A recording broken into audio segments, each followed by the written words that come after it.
আহ, শুভ সকাল সুপ্রিয় শিক্ষার্থীবৃন্দ।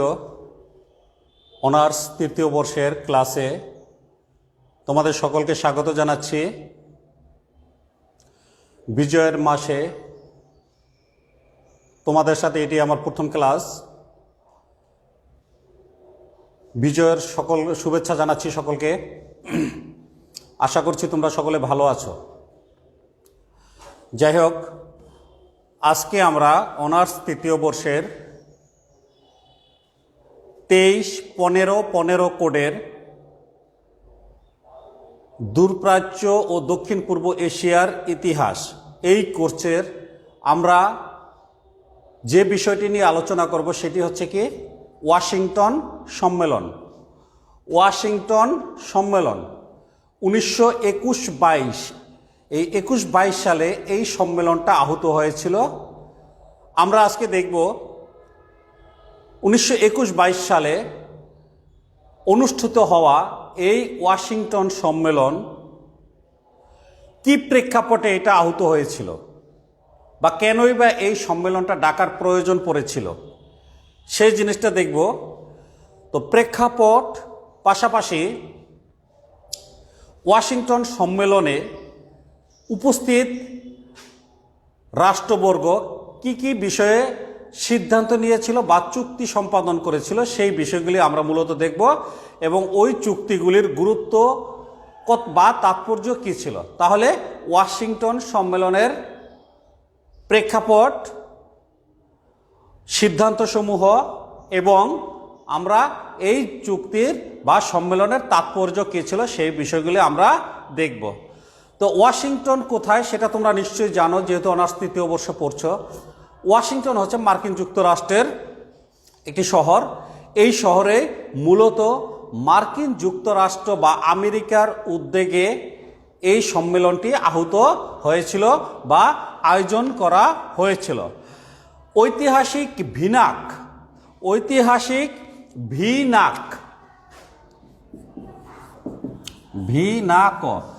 এই ঐতিহাসিক ভিনাক তিনি বলেছেন কি যে the modern history of Far East, the modern history of Far East. Far East কথার অর্থ হচ্ছে দূর প্রাচ্য। তার মানে দূর প্রাচ্যের আধুনিক কালের ইতিহাস serves as the background of the Washington conference. Serve as the background of Washington conference কথাটির অর্থ হচ্ছে আধুনিক কালের দূর প্রাচ্যের যে ইতিহাস এটি মূলত ওয়াশিংটন সম্মেলনের পটভূমি তৈরি করেছিল। কে বলেছেন? ঐতিহাসিক ভিনাক, যে আধুনিক কালের দূর প্রাচ্যের যে ইতিহাস, এই ইতিহাস বা দূর প্রাচ্যের যে ঘটনাগুলো এগুলি মূলত ওয়াশিংটন সম্মেলনের একটা ক্ষেত্র প্রস্তুত করেছিল বা একটা প্রেক্ষাপট রচনা করেছিল। কেন তিনি এটা বলেছেন? দূর প্রাচ্যের প্রথম চীন জাপান যুদ্ধ, আমরা এর আগে তোমাদের একটা চ্যাপ্টার পড়েছি যে চীন জাপান যুদ্ধ যেটা হয়েছিল 1894-95 সালে। 1894-95 সালে সেই প্রথম চীন জাপান যুদ্ধ থেকে শুরু করে প্রথম বিশ্বযুদ্ধের পরিসমাপ্তি, অর্থাৎ 1894-95 থেকে শুরু করে প্রথম বিশ্বযুদ্ধের পরিসমাপ্তি, দ্যাট মিনস হচ্ছে 1919 সাল পর্যন্ত। তো এই যে সময়টা প্রায় 25 বছর কাল, যে সময়টি, এই সময়টি মূলত পূর্ব এশিয়ার ইতিহাস, মূলত রাষ্ট্র হিসেবে জাপানের জয়, সাফল্য এবং একচ্ছত্র প্রাধান্য প্রতিষ্ঠার ইতিহাস। ভিনাক বলেছেন আধুনিক কালের দূর প্রাচ্যের ইতিহাসই মূলত ওয়াশিংটন সম্মেলনের ক্ষেত্র প্রস্তুত করেছিল। কেন? তিনি বলছেন যে প্রথম চীন জাপান যুদ্ধ যেটি 1894-95 সালে হয়েছিল, 1894-95 সাল থেকে শুরু করে 1919 সাল পর্যন্ত, অর্থাৎ প্রথম বিশ্বযুদ্ধের শেষ পর্যন্ত এই যে 25 বছর সময়টা, এই সময়টা হচ্ছে দূর প্রাচ্যে বা ফার ইস্ট এলাকায় মূলত জাপানের জয়, সাফল্য ও একচ্ছত্র আধিপত্য প্রতিষ্ঠার ইতিহাস। এই পর্বে অর্থাৎ এই 25 বছর সময়কালটাতে মূলত জাপান কি করেছে? চীন ও রাশিয়ার মতো বৃহৎ শক্তিকে পরাজিত করেছে। কাকে? জাপান ছোট দেশ, অথচ সে চীন এবং রাশিয়ার মতো বৃহৎ শক্তিকে যেমন পরাজিত করেছিল, তেমনি 1902 সালে ইউরোপের অন্যতম শ্রেষ্ঠ শক্তি গ্রেট ব্রিটেন বা যুক্তরাজ্যের মতো দেশের সাথে সমতার ভিত্তিতে সে একটি দ্বিপাক্ষিক চুক্তি করতে সক্ষম হয়েছিল। অর্থাৎ ব্রিটেনকে পরাজিত না করলেও সে স্বার্থের বিবেচনায় ইংল্যান্ডের সাথে একটি কি করছিল, যে সমতার ভিত্তিতে একটি মৈত্রী চুক্তি সম্পাদন করতে সক্ষম হয়েছিল। ফলে জাপানের আন্তর্জাতিক মর্যাদা একদিকে যেমন বহু বেড়ে গিয়েছিল, পাশাপাশি সাম্রাজ্যবাদী জাপানের যে লালসা, যে সে চিন্তা করলো আমি চীন, জাপান, রাশিয়াকে পরাজিত করেছি, এত বড় দেশগুলিকে, ব্রিটেনের মতো বড় দেশের সাথে আমি কি করেছি, মর্যাদার ভিত্তিতে একটা মৈত্রী চুক্তি স্বাক্ষর করেছি, তাহলে আমি যদি চাই আমি আরো অনেক কিছু করতে পারি। এই যে আকাঙ্ক্ষাটা বেড়ে যাওয়া, জাপানের এই আকাঙ্ক্ষাটা বেড়ে গিয়েছিল মূলত চীন এবং রাশিয়ার সাথে চুক্তি, এবং যেটি হয়েছিল সেটি কি, ব্রিটেনের মতো শক্তির সাথে মর্যাদার ভিত্তিতে চুক্তি করে। কারণ এটা হিউম্যান বিং বা এটা মানুষের একটা নেচার, তুমি যত পাবে তত তোমার চাহিদা বাড়তে থাকবে, পেতে পেতে বা চাহিদা বাড়তে বাড়তে এমন এক পর্যায়ে চলে যাবে, তখন দেখা যাচ্ছে যে সে কোথা থেকে উঠে আসছে অনেক সময় এই জ্ঞানটা হারিয়ে ফেলে। তো জাপানের অবস্থাটা হয়েছিল ঠিক তাই, যে সে প্রথম বিশ্বযুদ্ধ শেষ পর্যন্ত চীনেরকে পরাজিত করার পর থেকে এই সময়টাতে তার আকাঙ্ক্ষা এতটা বেড়ে গিয়েছিল, তার সাফল্য এত মাত্রায় তাকে ধরা দিয়েছিল যে তার আত্মবিশ্বাসটা অত্যন্ত তুঙ্গে উঠে গিয়েছিল। তো এরকম একটা অবস্থায় দেখা গেছে যে রাষ্ট্রীয় সম্প্রসারণের প্রথম পদক্ষেপ হিসেবে জাপান কি করলো, হ্যাঁ, তার আকাঙ্ক্ষা যখন বেড়ে যায় তখন সে চিন্তা করলো যে আমার রাষ্ট্র হিসেবে জাপান, আমার আরো আয়তন বাড়ানো দরকার, আমার নতুন নতুন অঞ্চল দরকার। এই চিন্তা থেকে সে কি করলো, চীনের কাছ থেকে ফরমোজা দ্বীপটি নিয়ে নিল, পাশাপাশি কোরিয়া ও মাঞ্চুরিয়া, এই জিনিসগুলি ফরমোজা, কোরিয়া, মাঞ্চুরিয়া, এগুলি চীনের কাছ থেকে সে দখল করে নিয়ে নেয়। শুধু তাই নয়, রাশিয়ার কাছ থেকে সে দক্ষিণ শাখালিন নামক জায়গাটি নিয়ে নেয়, এবং জার্মানির কাছ থেকে শানটুং বন্দর, এই শানটুংটি হচ্ছে চীনের একটি বন্দর যেটা জার্মানির দখলে ছিল। তো জাপান এই চীনের এই শানটুং বন্দরটিকে জার্মানির কাছ থেকে সে নিজ নিয়ন্ত্রণে নিয়ে আসতে সক্ষম হয়েছিল। ফলে পিকিং এর উপর, অর্থাৎ চীনের যে রাজধানী ছিল পিকিং, এখন তো বেইজিং, আগে রাজধানী ছিল পিকিং, সেই পিকিং এর উপর জাপানের যে প্রভাব সেটা উত্তরোত্তর বৃদ্ধি পায় বা আগের তুলনায় বহুগুণ বেড়ে গিয়েছিল। কেন? ওই চীনের কাছ থেকে সে মাঞ্চুরিয়া নিয়ে নিয়েছিল, সে চীনের কাছ থেকে ফরমোজা নিয়ে নিয়েছিল, যেটার বর্তমান নাম হচ্ছে তাইওয়ান, ফরমোজা দ্বীপের বর্তমান নাম হচ্ছে তাইওয়ান, এটা নিয়ে নিয়েছিল। এবং কোরিয়া, আজকের যে কোরিয়া, এটা একসময় চীনের উপনিবেশ ছিল, এটাকেও সে চীনের কাছ থেকে নিয়ে নিয়েছিল। ফলে এক অর্থে জাপান কি করলো, যে পিকিং এর উপরে বা চীনের যে রাজধানী, এই রাজধানীর উপর তার কর্তৃত্বটা আরো সুপ্রতিষ্ঠিত করতে সক্ষম হয়েছিল।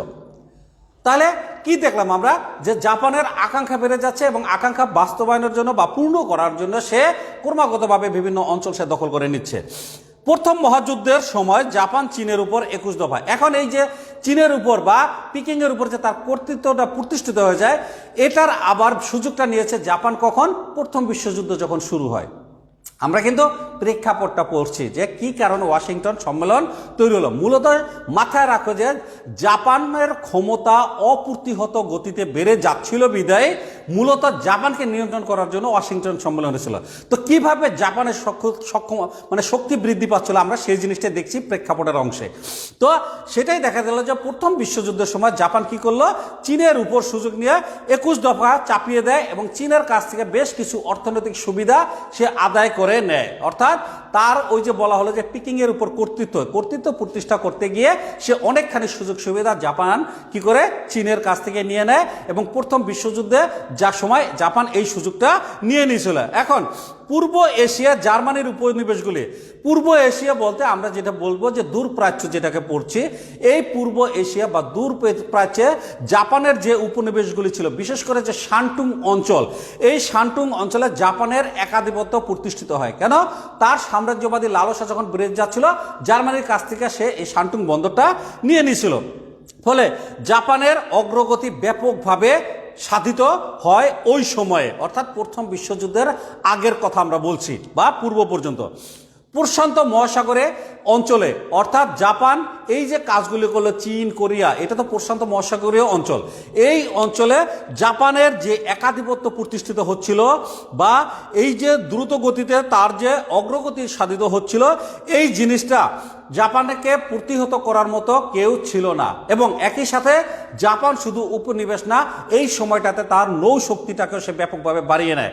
এবং প্রথম বিশ্বযুদ্ধের শুরুকালীন সময় বা প্রথম দিকের সময় দেখা গেল, বা বিংশ শতাব্দীর প্রথম দশকে দেখা গেল যে জাপান ওই সময় বিশ্বের তৃতীয় শক্তিধর নৌ শক্তিধর দেশ হিসেবে আবির্ভূত হয়েছিল। চিন্তা করা, দেশ কিন্তু ছোট, সে তৃতীয় নৌ শক্তিধর দেশ হিসেবে আবির্ভূত হয়।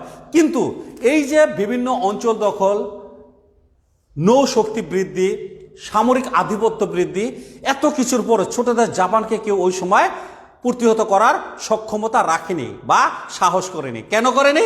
সেটা হলো এই যে জাপান ব্রিটেনের সঙ্গে একটা মৈত্রী চুক্তিতে আবদ্ধ ছিল। ওই যে সমঝোতামূলক বা সমমর্যাদার ভিত্তিতে মৈত্রী চুক্তি করছে, তো ব্রিটেনের মিত্র জাপান, তো ব্রিটেন কাকে জাপানকে কি বলবে? তাহলে তো ব্রিটেন এখানে চলে আসবে, কারণ চুক্তির শর্ত আছে এখানে যে জাপান আক্রান্ত হলে বা জাপানের স্বার্থ ব্রিটেন দেখবে।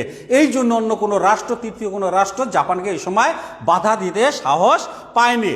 তাছাড়া এই সময় আরেক বৃহৎ শক্তি যেটা রাশিয়া, এই রাশিয়াতে কি হলো যে 1917 সালে যে বলশেভিক বিপ্লব হলো, এই বিপ্লবের মধ্য দিয়ে রাশিয়ায় জারতন্ত্রের পতন ঘটে।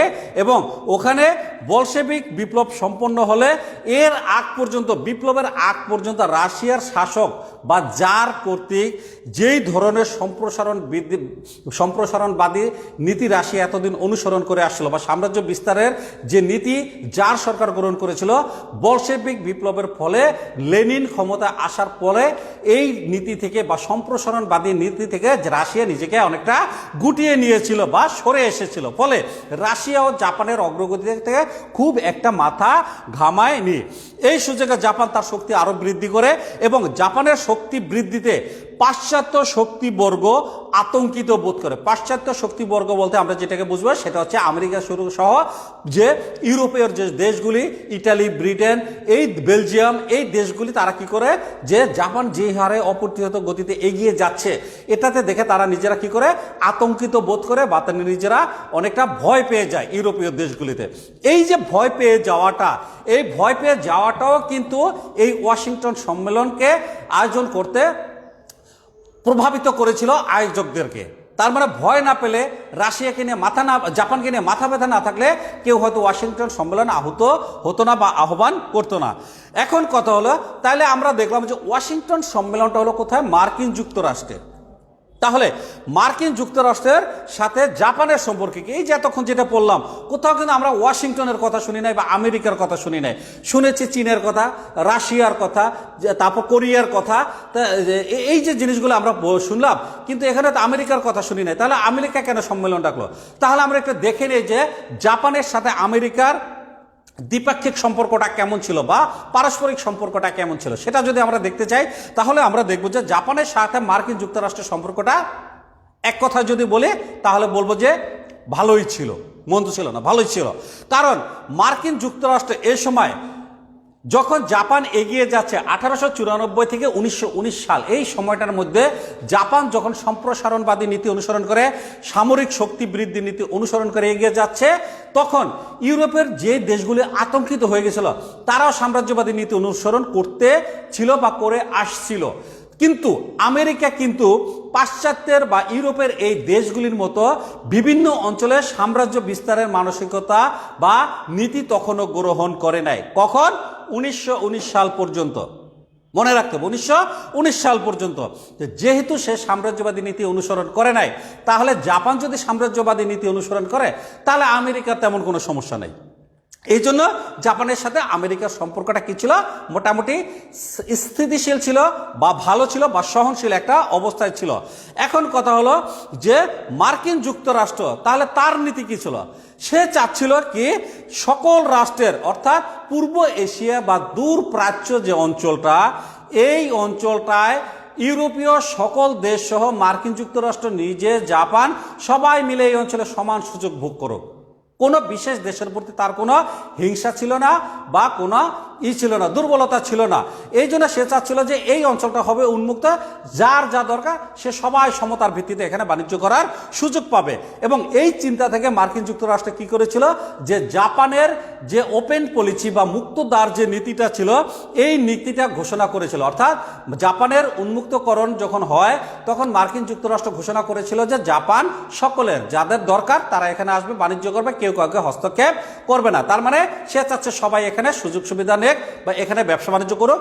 এটা ছিল মার্কিন যুক্তরাষ্ট্রের পলিসি বা নীতি।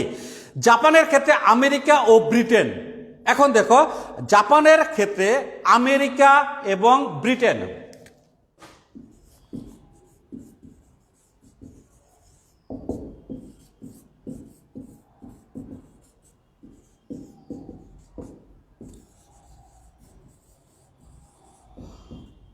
এখন এই যে জাপানের ক্ষেত্রে যেটা বললাম যে আমেরিকা ও ব্রিটেন উভয় দেশে কি করছিল, যে পূর্ব এশিয়া জাপানকে স্বাগত জানিয়েছিল। এখন একটা সময় দেখো 1894-95 খ্রিস্টাব্দে যখন এই চীনের সাথে জাপানের যুদ্ধ হয়, এই যুদ্ধ চীন জাপানের যুদ্ধের সময় আমেরিকা এবং ব্রিটেন উভয় রাষ্ট্র কি করেছিল, জাপানকে সমর্থন করেছিল, জাপানকে সমর্থন করেছিল। কিন্তু চীনকে কিন্তু তারা বিরোধিতা করে নাই, জাপানকে সমর্থন করেছিল।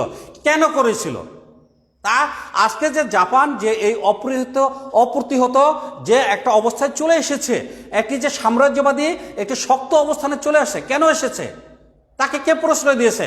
তাকে প্রশ্রয় দিয়েছিল আমেরিকা ব্রিটেন। কেন? চীনের বিরুদ্ধে শত্রুতার জন্য না, আমেরিকা ব্রিটেনের মূল শত্রুটা ছিল বা সমস্যাটা ছিল রাশিয়া। এই দূরপ্রাচ্য অঞ্চলে রাশিয়ার ক্ষমতা যাতে বৃদ্ধি না পায় সেজন্য আমেরিকা ব্রিটেন কি করছিল, জাপানকে এই অঞ্চলে প্রতিষ্ঠিত করতে চাচ্ছিল, যে এই অঞ্চলে জাপান যদি টিকে থাকে রাশিয়া এখানে এসে তারা আধিপত্য বিস্তার করতে পারবে না। সেই অর্থে শুরু থেকে আমেরিকা ব্রিটেন উভয় দেশই পূর্ব এশিয়া তথা দূর প্রাচ্যে জাপানের উত্থানকে স্বাগত জানিয়েছিল, মূলত রাশিয়ার অগ্রগতিকে প্রতিহত করার জন্য। আমি আবারও বলছি, আমরা যেটি পড়ছি জাপান কি কারণে কোন অবস্থা থেকে কোথায় চলে আসছে, এটা যদি আমরা পর্যালোচনা করি এটাই হবে ওয়াশিংটন সম্মেলনের পটভূমি। কারণ ঐতিহাসিক ভিনাক বলেছেন যে এই দূরপ্রাচ্যের যে অবস্থা, ইতিহাস, এটাই মূলত ওয়াশিংটন সম্মেলন। এটার ইতিহাস হচ্ছে কি, 25 বছরের ইতিহাস হচ্ছে জাপানের উত্থানের ইতিহাস। এই উত্থানের ইতিহাসটা পড়া মানে হচ্ছে ওয়াশিংটন সম্মেলনের ইতিহাসটা জানা। তো যাই হোক, শেষ পর্যন্ত দেখা গেছে যে রুশ জাপান যুদ্ধে জাপানের কাছে যখন রাশিয়া পরাজিত হয়ে যায় তখন জাপান সম্পর্কে মার্কিন যুক্তরাষ্ট্রের ধারণা পাল্টে যায়। অর্থাৎ প্রথম দিকে জাপানকে আমেরিকা ব্রিটেন সমর্থন করছে রাশিয়াকে মোকাবেলা করার জন্য। যখন রাশিয়াকে জাপান পরাজিত করে, বৃহৎ দেশ রাশিয়াকে, তখন আমেরিকার টনক নড়ে যে জাপানকে সহযোগিতা করে। জাপান তো আসলে যা ভাবছে তার চেয়ে অনেক বেশি শক্তিশালী হয়ে গেছে। তা আমেরিকা কিছুটা নড়েচড়ে বসে, এবং এই জাপান সম্পর্কে এই সময় আমেরিকা বা যুক্তরাষ্ট্রের মনোভাব কিছুটা বা ধারণা কিছুটা পাল্টে যায়। জাপানের নৌ ও সামরিক শক্তি বৃদ্ধি মার্কিন যুক্তরাষ্ট্রের মনে গভীর উদ্বেগ সৃষ্টি করে। প্রথমে জাপানকে সমর্থন করেছে, রাশিয়াকে পরাজিত করে যখন জাপান এগিয়ে যাচ্ছে তখন আমেরিকা ভাবলো যে জাপান যেইভাবে নৌ ও সামরিক শক্তি বাড়িয়ে যাচ্ছে এটা তো ভবিষ্যতে আমাদের জন্য সমস্যা হবে বা তাদের একটা উদ্বেগের কারণ হবে। তবে প্রথম বিশ্বযুদ্ধোত্তর পর্বে মানে প্রথম বিশ্বযুদ্ধের পরের সময়টার কথা বলা হয়েছে, যে ওই সময় জাপানের সঙ্গে মার্কিন যুক্তরাষ্ট্রের সম্পর্কের একটা অবনতি ঘটে। প্রথম বিশ্বযুদ্ধের আগ পর্যন্ত জাপানের সম্পর্কে মার্কিন যুক্তরাষ্ট্রের যে ধারণা ছিল সেটা আস্তে আস্তে যখন পাল্টে যাচ্ছে, প্রথম বিশ্বযুদ্ধের পরে এই দুই দেশের সম্পর্কের কিছুটা অবনতি ঘটে। এবং এই সমস্যাটা মূলত অবনতি ঘটে কেন? অভিবাসন সমস্যা নিয়ে। অভিবাসন সমস্যা, অভিবাসন সমস্যা কি? যারা মাইগ্রেট হয় এক দেশ থেকে, যারা আরেক দেশে চলে গিয়ে বসতি স্থাপন করে, এই মাইগ্রেট হয়ে যাওয়া যারা, তাদেরকে বলা হয় অভিবাসী। বা ওনারা যখন নতুন নিজ দেশের মানুষ যখন ভিন্ন দেশে গিয়ে বসবাস শুরু করে, ওই বসবাস করার যে প্রক্রিয়া এটাকে বলা হয় অভিবাসন। আর যারা যাচ্ছে মাইগ্রেট হয়ে এক নিজ দেশের অন্য দেশে স্থায়ীভাবে বসবাস করতে, তখন তাদেরকে বলা হয় কি? অভিবাসী। তাহলে এই অভিবাসন সমস্যা নিয়ে জাপান এবং আমেরিকার মধ্যে দ্বন্দ্ব হয়। কেন? প্রথম বিশ্বযুদ্ধের অনেক আগে থেকে জাপানের শ্রমিকরা কি করছিল, আমেরিকার উত্তরাঞ্চল যেখানে শিল্পাঞ্চল সেখানে গিয়ে তারা কি করছে, যে দলে দলে গিয়ে সেখানে তারা কাজের প্রয়োজনে, জীবিকার প্রয়োজনে, ওখানে বসতি স্থাপন করার প্রয়োজনে তারা দলবদ্ধভাবে আমেরিকাতে চলে যেতে থাকলো। এবং এই যে চলে যেতে থাকলো, এটা হচ্ছে 1905 খ্রিস্টাব্দ থেকে মূলত জাপানি শ্রমিকদের আমেরিকায় যাওয়ার একটা প্রক্রিয়া শুরু হয়েছিল। এবং প্রশান্ত মহাসাগরীয় উপকূলীয় অঞ্চলে বিশেষ করে তারা গিয়ে ক্যালিফোর্নিয়া অঞ্চলে বসবাস করা শুরু করে। কারা? এই জাপানি শ্রমিকরা আমেরিকার ক্যালিফোর্নিয়ায় গিয়া ওখানে বসতি স্থাপন শুরু করে। যখন জাপানি শ্রমিকদের সংখ্যা ক্রমাগতভাবে ওখানে যাচ্ছে, বেড়ে যাচ্ছে, তখন দেখা গেল যে ক্যালিফোর্নিয়া রাজ্যের যারা আমেরিকান অধিবাসী বা নাগরিক, স্থায়ী নাগরিক, তারা কি করলো, এই জাপানি যারা শ্রমিক, যারা অভিবাসী হিসেবে ওখানে যাচ্ছে, তাদের বিরুদ্ধে এই ক্যালিফোর্নিয়ার নাগরিকেরা আন্দোলন শুরু করলো। কেন? তাদের ধারণা হলো যেই হারে জাপানি জনগণ এখানে আসছে, বংশবৃদ্ধি করছে, একটা সময় হয়তো দেখা যাবে যে ক্যালিফোর্নিয়ায় জাপানিরা সংখ্যাগরিষ্ঠ হয়ে যাবে। আর জাপানিরা যদি সংখ্যাগরিষ্ঠ হয়ে যায়, তাহলে আমেরিকান স্থায়ী হিসেবে নিজ দেশে এই আমেরিকানদের রাজনৈতিক স্বার্থ কি হবে, ক্ষুণ্ণ হবে বা নষ্ট হবে। এই আশঙ্কা থেকে ক্যালিফোর্নিয়ার জনগণ কি করলো, এই জাপানি অভিবাসীদের বিরুদ্ধে আন্দোলন শুরু করলো এবং তাদেরকে আমেরিকার ক্যালিফোর্নিয়া থেকে বের করে দেওয়ার জন্য মার্কিন যুক্তরাষ্ট্র সরকারের উপরে ক্যালিফোর্নিয়ার যারা সিটিজেন তারা কি করে, চাপ তৈরি করে। একটা সময় এই জনগণের চাপে শেষ পর্যন্ত সরকার সিদ্ধান্ত নেয় যে তারা কি করলো, 1924 সালে আমেরিকা সরকার একটি আইন পাশ করে, ইমিগ্রেশন অ্যাক্ট। এটাতে যারা অভিবাসী অবাধে আমেরিকায় যাওয়া বা ওখানে থাকার ক্ষেত্রে অনেক শর্ত আরোপ করে একটা আইন পাশ করে। এই আইনটা যখন পাশ করা হলো, তখন দেখা গেল যে জাপান সরকারের সাথে আমেরিকার একটাই হলো। কারণ এতদিন জাপানি শ্রমিকদেরকে আমেরিকা ওয়েলকাম করেছে, আর আজকে যেটি দেখা যাচ্ছে সেটি হচ্ছে কি, এই ওয়েলকাম যে করেছে বা এই জাপানি নাগরিকদের জন্য আমেরিকার রাস্তাটা আমেরিকা সরকার বন্ধ করে দিচ্ছে এই ইমিগ্রেশন আইন, যেটা 1924 সালে হলো। স্বাভাবিকভাবে জাপান চিন্তা করলো, এতদিন আমার লোক ওখানে থাকা মানে হচ্ছে আমার একটা শক্তি বেড়ে যাওয়া, আমার লোকদের ওখানে 2 পয়সা আয়ের একটা ব্যবস্থা করা, এই যদি বন্ধ হয়ে যায় তাহলে আমার দেশের উপরে চাপ তৈরি হবে বা আমার যে একটা শক্তি এটা কমে যাবে। এই চিন্তা থেকে মূলত জাপানের সাথে আমেরিকার সম্পর্কের একটা অবনতি পৌঁছায় এবং একটা তিক্ততার মধ্যে গিয়ে বা পর্যায়ে চলে যায়। মার্কিন যুক্তরাষ্ট্রের যা জাপানের সম্পর্ক দ্রুত অবনতি ঘটলে গ্রেট ব্রিটেন উদ্বিগ্ন হয়ে পড়ে। এখন দেখো, আমেরিকার সাথে জাপানের যখন সম্পর্ক একটা টানা হেঁচড়া হয় অভিবাসন সমস্যা নিয়ে, তখন দেখা গেল যে ব্রিটেন কি করলো, সে একটু দুশ্চিন্তায় পড়ে যায়, একটু উদ্বিগ্ন হয়ে যায় যে এদের সম্পর্ক যদি খারাপ হয়ে যায়, দ্বন্দ্ব তৈরি হয়, যুদ্ধ লেগে যায়, তাহলে ভবিষ্যৎ কি হবে। এই চিন্তা থেকে কি করলো, যে পূর্ব এশিয়া জাপানের একাধিপত্য ও মার্কিন যুক্তরাষ্ট্রের সাথে জাপানের শিথিল সম্পর্ক। এখন ব্রিটেন উদ্বিগ্ন হওয়ার কারণ কি, সে চাচ্ছিল যে পূর্ব এশিয়া বা দূর প্রাচ্যে জাপানের সাথে আমেরিকার সম্পর্ক যাতে খারাপও না হয়, আবার জাপান এককভাবে এখানে উঠে যাবে উপর দিকে, এটাও ব্রিটেন চাচ্ছে না। ব্রিটেন কি চাচ্ছিল, যে আমেরিকার সাথে জাপানের একটা ব্যালেন্সিং একটা রিলেশন থাকুক বা ভারসাম্যপূর্ণ সম্পর্ক থাকুক, পাশাপাশি জাপান যাতে এই অঞ্চলে টিকে না থাকে। কারণ যদি টিকে থাকে বা জাপান যদি এখানে ক্ষমতা বাড়তেই থাকে, সেটাও ব্রিটেনের জন্য সমস্যা, আবার যদি আমেরিকার সাথে সম্পর্ক নষ্ট হয়ে যায় সেটাও একটা সমস্যা। এই চিন্তা থেকে ব্রিটেন কি হলো, একটু উদ্বিগ্ন হয় এবং ইঙ্গো জাপান যে মৈত্রী, যেটা সমঝোতার ভিত্তিতে বা সমমর্যাদার ভিত্তিতে একটা মৈত্রী চুক্তি হয়েছিল জাপানের সাথে ব্রিটেনের জন্য এটা একটা বোঝা হয়ে দাঁড়ালো। অর্থাৎ ব্রিটেন যখন জাপানের সাথে একটা সমঝোতামূলক চুক্তি আগে করেছে, জাপানের জন্য ওইটা ছিল একটা বিশাল অর্জন, কিন্তু অনেকটা ব্রিটেনের জন্য ছিল এটা একটা সাফল্য ছিল না, বরঞ্চ এটা একটা ছিল তাদের একটা দুর্বলতা প্রকাশ পেয়েছিল যে ছোট দেশ জাপানের সাথে তারা সমমর্যাদার সম্পর্ক করেছে। তো যাই হোক, ব্রিটেন চাচ্ছিল জাপানের সাথে ওই চুক্তিটা থেকে বের হয়ে আসতে, ব্রিটেন ওখান থেকে বের হয়ে আসতে চাচ্ছিল। এখন দেখো, আমেরিকার সাথে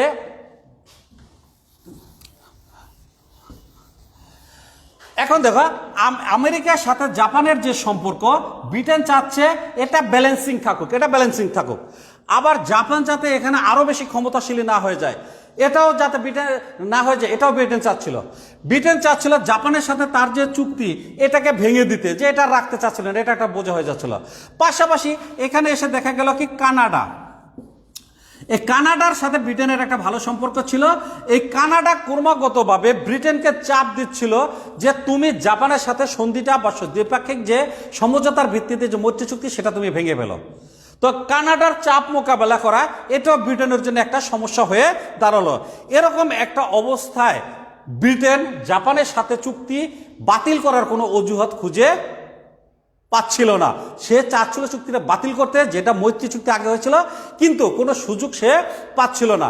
এই সময়ে বলশেভিক বিপ্লবের সাফল্য সাম্যবাদের উত্থানকে বাস্তব করে তুললে মার্কিন যুক্তরাষ্ট্র ও জাপান। এখন দেখো, এরকম একটা সিচুয়েশনে 1917 সালে যখন বলশেভিক বিপ্লবের সফল হয়, কমিউনিস্টরা যখন রাশিয়ার ক্ষমতায় আসে, তখন রাশিয়ার এই কমিউনিস্ট দ্বারা যদি চীনের কমিউনিজম আরও জেগে ওঠে, তখন আমেরিকার জন্য এই দূরপ্রাচ্যে একটা ঝামেলা তৈরি হবে।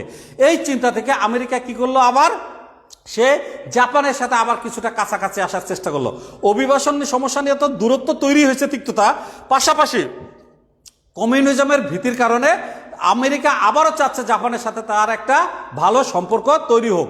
এই চিন্তা থেকে কি হলো, 1917 সালে আমেরিকা এবং জাপান একটা নতুন চুক্তি স্বাক্ষর করে, সেটার নাম হচ্ছে লানসিং ইসাই, লানসিং আর ইসাই। এই লানসিং ইসাই নামক একটা চুক্তি 1917 সালে স্বাক্ষরিত হয় আমেরিকা এবং জাপানের মাঝে। মূল লক্ষ্য হচ্ছে দূরপ্রাচ্য অঞ্চল বা চীনের এই অঞ্চলে সাম্যবাদের যাতে উত্থান না ঘটে। তো এরকম একটা অবস্থায় চুক্তির শর্ত অনুযায়ী, অর্থাৎ লানসিং ইসাই এই চুক্তির শর্ত অনুযায়ী মার্কিন যুক্তরাষ্ট্র ভৌগোলিক নৈকট্যের কারণে দূরপ্রাচ্যের অঞ্চল, বিশেষ করে চীনের উপর জাপানের যে বিশেষ অধিকার, এটা আমেরিকা স্বীকার করে নেয় যে কমিউনিজম যদি উঠে যায় তখন কি হবে। এই জন্য আমেরিকা বলল এই চুক্তির শর্ত অনুযায়ী যে জাপান, তুমি আমেরিকার উপর যে বিশেষ অধিকার ছিল, ক্ষমতা ছিল, তুমি এটা চালাতে পারো, আমার আপত্তি নাই। সে এইভাবে একটা শর্ত মেনে নিল। কিছুদিনের মধ্যে আমেরিকার এই চুক্তির বন্ধন থেকে মুক্ত হওয়ার জন্য পথ খুঁজতে থাকে। দেখো, একটা চুক্তি করলো কমিউনিজমের ভীতি থেকে এবং জাপানকে বিশেষ ক্ষমতা দিল চীনের উপরে, অথচ কয়েকদিনের মধ্যে আমেরিকা পাল্টে গিয়ে সে এই চুক্তিটা বাতিল করতে চাইল। কেন? ওই সময় যে অভিবাসন সমস্যা, সেটা নিয়ে তিক্ততা এমন পর্যায়ে চলে গেছে, সে এখন আর জাপানকে বিশ্বাস করতে পারছে না।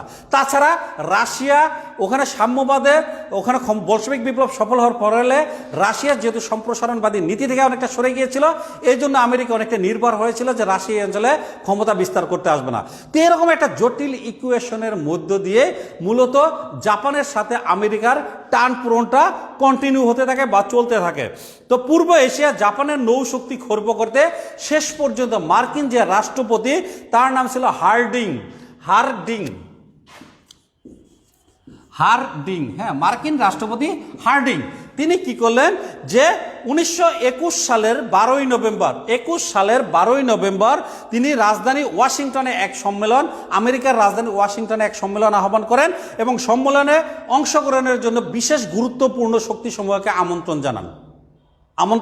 জানান। এই সম্মেলনে 9টা দেশ যোগদান করেছিল। কারা কারা? ব্রিটেন, আমেরিকা, তারপর হচ্ছে France, Belgium, Italy, Holland, Portugal, Japan, চীন, এরকম 9টা দেশ এখানে অংশগ্রহণ করে, এটা বইয়ে আছে।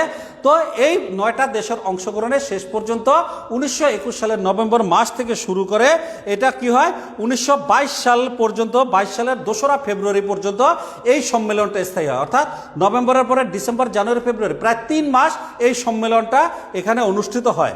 ঐতিহাসিক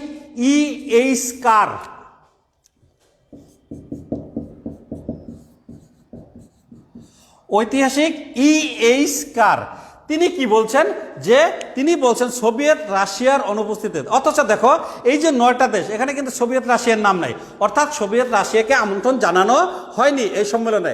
এই দিকটা লক্ষ্য করে ঐতিহাসিক E.H. কার তিনি কি বলেছেন, যে সোভিয়েত রাশিয়ার অনুপস্থিতি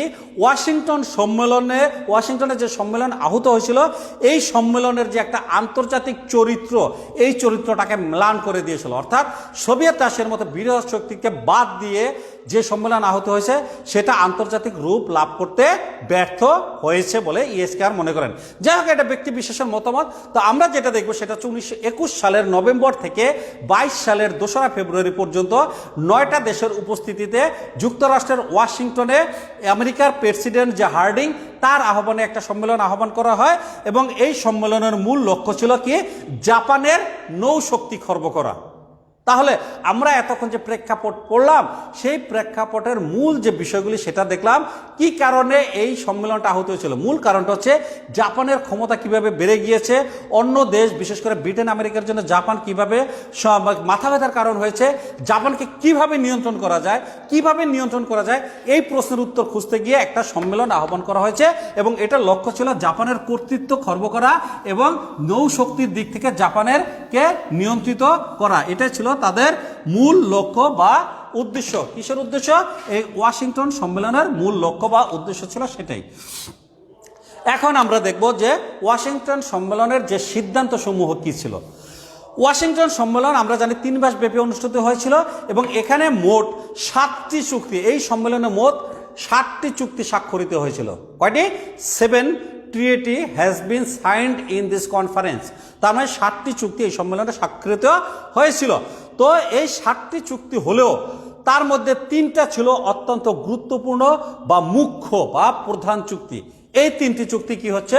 1 নম্বর হচ্ছে চতুশক্তি চুক্তি, তার মানে বোঝা যাচ্ছে 4 শক্তি এই চুক্তিতে স্বাক্ষর করেছে।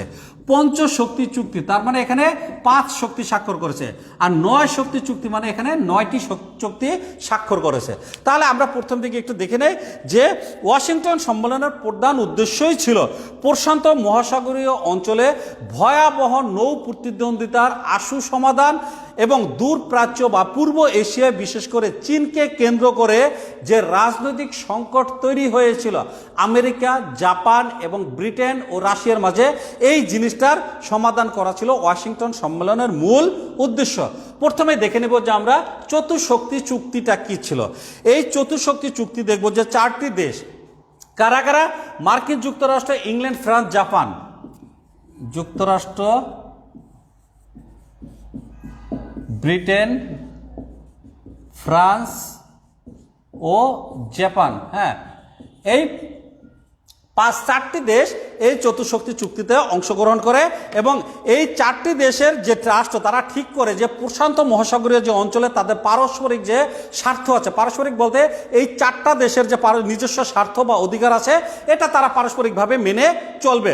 অর্থাৎ এরপরে কেউ কারো ব্যাপারে হস্তক্ষেপ করে না। তারপরও যদি এই 4টা রাষ্ট্রের মধ্যে যদি কোনো বিরোধ দেখা দেয় তাহলে তারা নিজেরা আলোচনা করে সমাধান করবে, তৃতীয় কোনো পক্ষ এই ব্যাপারে হস্তক্ষেপ করতে পারবে না বা অন্য কোনো দেশ এখানে এসে এই মীমাংসা বা বিরোধের সুযোগ নিয়ে তারা এখানে হস্তক্ষেপ করতে পারবে না। এই জিনিসটাই বলা হলো। তার মানে চতুশক্তি চুক্তির মূল কথাটা হচ্ছে তারা 4 জন এক থাকবে, কেউ কারোর সাথে সংঘর্ষে লিপ্ত হবে না, প্রশান্ত মহাসাগরীয় অঞ্চলে যে যার স্বার্থ মতো এখানে কাজ করবে। তো সংশ্লিষ্ট রাষ্ট্রের আভ্যন্তরীণ বিষয়ে অন্য কোনো রাষ্ট্র হস্তক্ষেপ করতে পারবে না বলে চতুশক্তি যে চুক্তি সেখানে এটা ঠিক হয়। এই চুক্তির আপাতত কোনো তাৎপর্য হয়তো নাই, কিন্তু ঐতিহাসিক এইচ কার তিনি বলছেন যে এই চুক্তিটির 2টি গুরুত্ব ছিল। হ্যাঁ, যে এটার আপাতত মনে হচ্ছে কোনো গুরুত্ব নাই, কিন্তু তারপরে 2টি গুরুত্ব ছিল। একটা হচ্ছে প্রথমত যে 1919 সালে প্রথম বিশ্বযুদ্ধের সমাপ্তির পরে যে জাতিপুঞ্জ গঠিত হয়েছিল আমেরিকা কিন্তু সেখানে যোগ দিয়েছিল না, সেখানে যোগ দেয়নি। তো সেটাই বলা হলো যে জাতিপুঞ্জ বর্জনের পর সর্বপ্রথম আমেরিকা এই প্রথম কোনো আন্তর্জাতিক বা রাজনৈতিক সমস্যার সমাধান কল্পে ইউরোপীয় শক্তিবর্গের সাথে আলোচনায় যোগদান করতে সম্মত হয়। অর্থাৎ জাতিপুঞ্জে যোগদান না করে সে এককভাবে থাকলেও ওই প্রথম বিশ্বযুদ্ধের পর যে ইউরোপীয় শক্তিবর্গের সাথে সে একটা আলাপ যে এটা ছিল সেটা হচ্ছে যে এই চুক্তি স্বাক্ষরের ফলে 1902 খ্রিস্টাব্দে স্বাক্ষরিত ইঙ্গো জাপান চুক্তিটি বাতিল হয়ে যায়। অর্থাৎ 1902 সালে ব্রিটেন এবং জাপানের মাঝে যে মৈত্রী চুক্তিটা হয়েছিল, যেটা থেকে ব্রিটেন বের হতে চাচ্ছিল, সেই চুক্তিটা এই চতুশক্তি চুক্তি স্বাক্ষরের ফলে ওই চুক্তিটা অটোমেটিক ইনভ্যালিড হয়ে যায়। কারণ 2 পক্ষের যে সমমর্যাদা সম্পর্কের পরিবর্তে চতুশক্তি চুক্তিতে 4 শক্তির মর্যাদা বা সমান অধিকারের কথা বলা হলো। তো এইটা ছিল একটা গুরুত্ব। এরপর আমরা যেটা দেখবো যে পঞ্চশক্তি চুক্তি। এই পঞ্চশক্তি চুক্তিতে আমরা কি দেখব যে আগের 4টি চুক্তি দেশের সাথে নতুন একটি, অর্থাৎ যুক্তরাষ্ট্র, ব্রিটেন, তারপর হচ্ছে ফ্রান্স, তারপর জাপান এবং এটার সাথে যুক্ত হয়েছিল কে? ইটালি। ইতালি। এই 5টি দেশকে নিয়ে বা 5টি রাষ্ট্রকে নিয়ে আরেকটি চুক্তি 1922 সালের 6 ফেব্রুয়ারি ওয়াশিংটনে স্বাক্ষরিত হয়।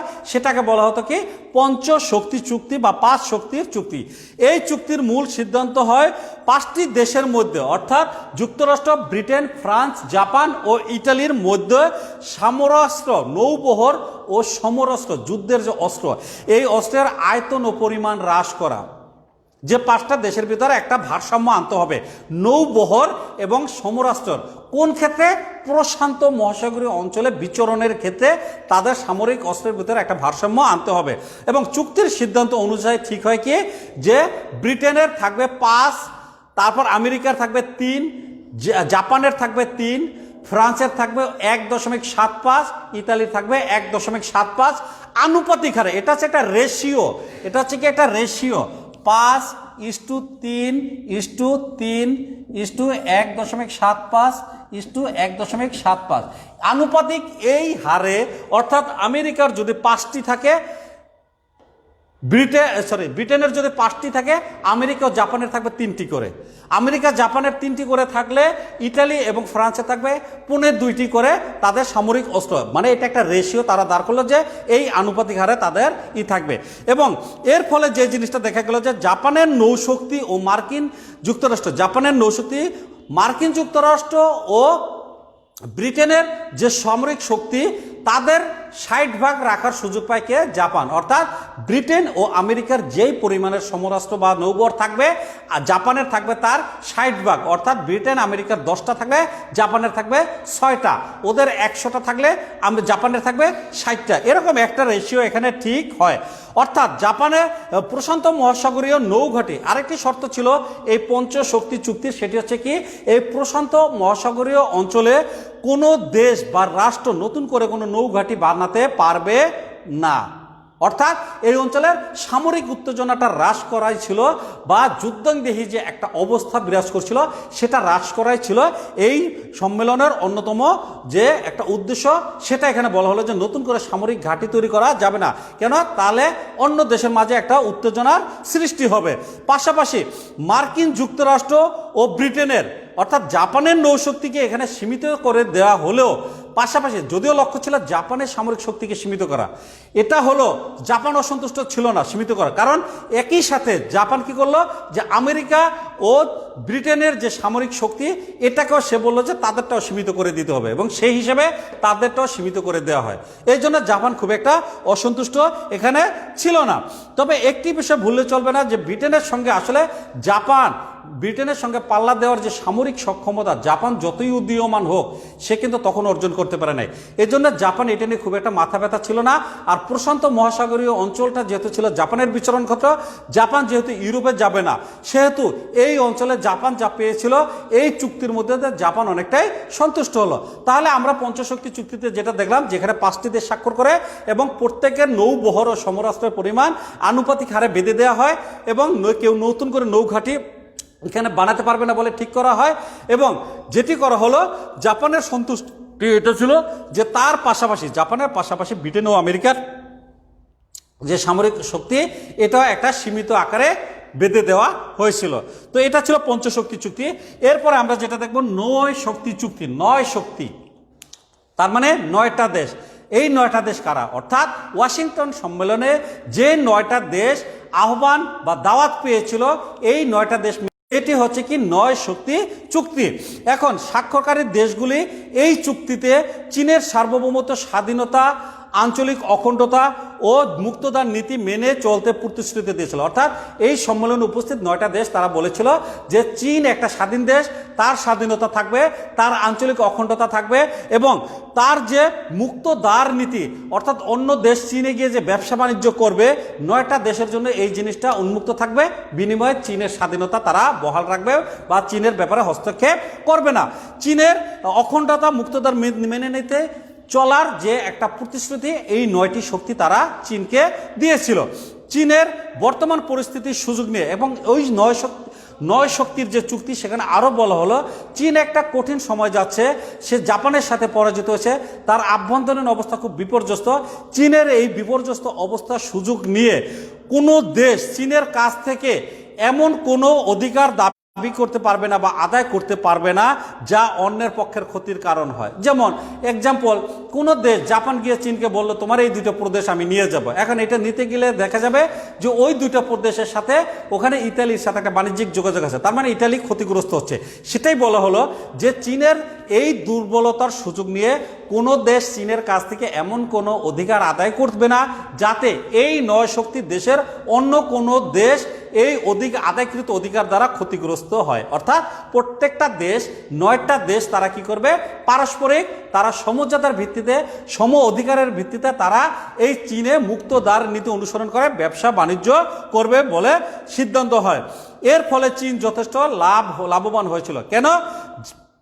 যুক্তরাষ্ট্র ও ব্রিটেনের অনুরোধে, যুক্তরাষ্ট্র এবং ব্রিটেন তারা অনুরোধ করেছিল জাপানকে যে তুমি জার্মানির কাছ থেকে চীনের যে শান্টুং বন্দরটা পেয়েছিল সেটা চীনকে ফেরত দিয়ে দাও, কারণ চীনে আমরা সবাই ব্যবসা বাণিজ্য করবো, ওরও টিকে থাকার দরকার আছে।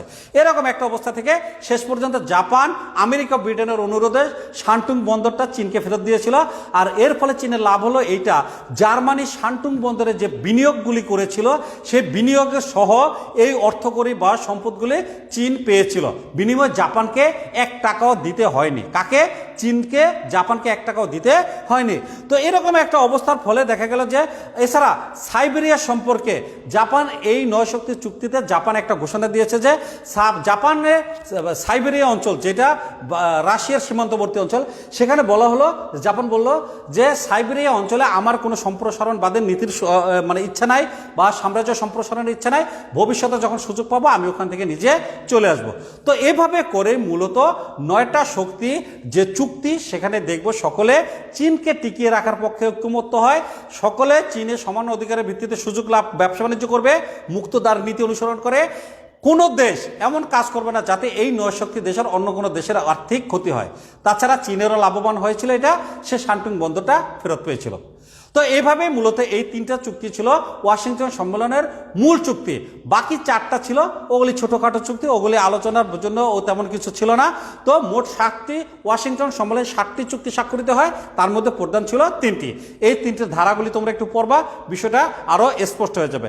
এখন আমরা দেখে নেই যে ওয়াশিংটন যে সম্মেলন, এই সম্মেলনের গুরুত্বটা কী ছিল। কারণ একটা উদ্দেশ্যকে সামনে রেখে এই ওয়াশিংটন সম্মেলন আহুত হয়েছিল। এখন এই ওয়াশিংটন সম্মেলনটা যখন আহুত হয়েছিল, সম্মেলনে যখন অনেকগুলি চুক্তি স্বাক্ষরিত ছিল, তার তো একটা ইম্প্যাক্ট আছে, প্রভাব তো অবশ্যই পড়েছে। সেটাকে আমরা দেখব যে গুরুত্ব, অর্থাৎ গুরুত্বটা কী ছিল।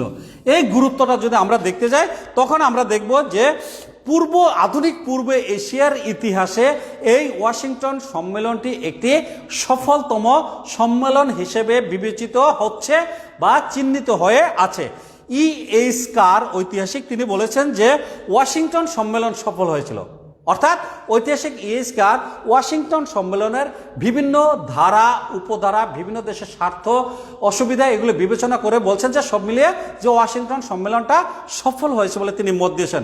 সম্মেলন শেষ হলে বিশ্বের সব প্রান্ত থেকে, অর্থাৎ অন্যান্য দেশগুলি যেগুলি সম্মেলনে অংশগ্রহণ করে নেয় বা মাঝারি সাইজের বা ছোট সাইজের দেশগুলি, তারা কি করলো, সব অন্তর থেকে অভাবনীয় সাফল্যের জন্য তারা এই ওয়াশিংটন সম্মেলনকে স্বাগত জানায়। অর্থাৎ ওই দেশগুলো ভাবলো যে ওয়াশিংটনে এত বড় একটা সম্মেলন বসছে, এতগুলি দেশ এখানে বসছে, দূরপ্রাচ্য অঞ্চলে এখানে একটা স্থিতিশীল অবস্থা বিরাজ করার জন্য তারা চেষ্টা চালাচ্ছে, সকলে ওয়াশিংটন সম্মেলনের দিকে সাফল্যের জন্য তাকিয়ে থাকলো।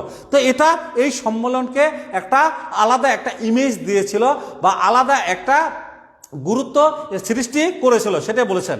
এখন E.H. কার যেটি বলেছেন যে ওয়াশিংটন সম্মেলন সফল হয়েছে, কীভাবে সফল হয়েছে তিনি কয়েকটা পয়েন্ট তুলে ধরেছেন। সে পয়েন্টের প্রথমটাই আমরা দেখব যে প্রথমত জাপানের যে সাম্রাজ্যবাদী আকাঙ্ক্ষা, এটা অনেকাংশে রোধ করেছে। ওয়াশিংটন সম্মেলনের মূল লক্ষ্য ছিল দূরপ্রাচ্য বা প্রশান্ত মহাসাগরীয় অঞ্চলে জাপানের নৌবহর ও সমরাষ্ট্রের যে আর কি বৃদ্ধি হচ্ছিল, এই বৃদ্ধির যে ধারাটা, এটাকে সীমিত করে রাখা।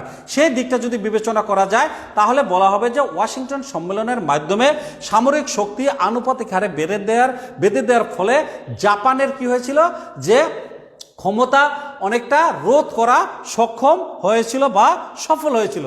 দ্বিতীয় যে গুরুত্বটার কথা বলেছেন ইয়েস্কার, সেটা হচ্ছে কি যে প্রশান্ত মহাসাগরীয় অঞ্চল বা দূরপ্রাচ্যের এই অঞ্চলে বিভিন্ন শক্তিবর্গের মধ্যে নৌ প্রতিদ্বন্দ্বিতার অবসান হয়।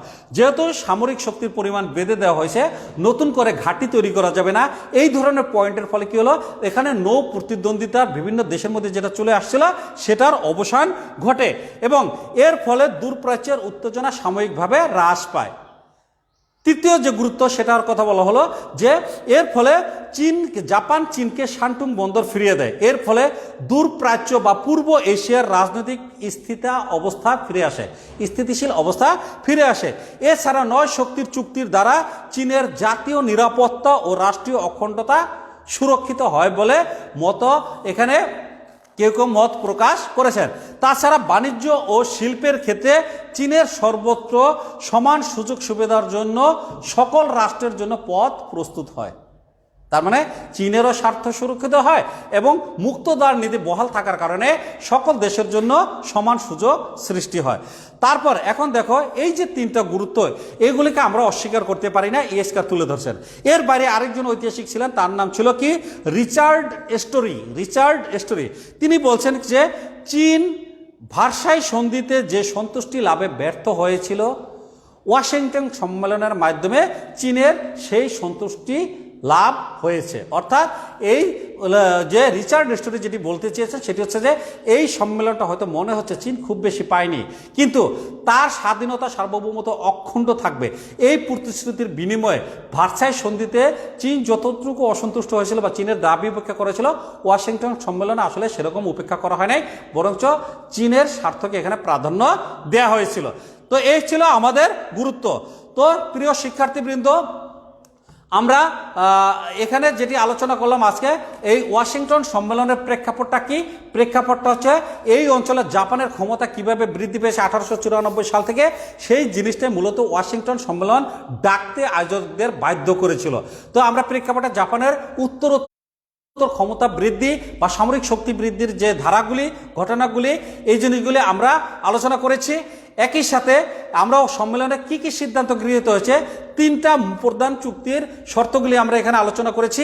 পাশাপাশি এটা গুরুত্ব কি, সেই গুরুত্বটা আমরা এখানে দেখেছি যে একেবারে এটা গুরুত্বহীন কোনো সম্মেলন ছিল না।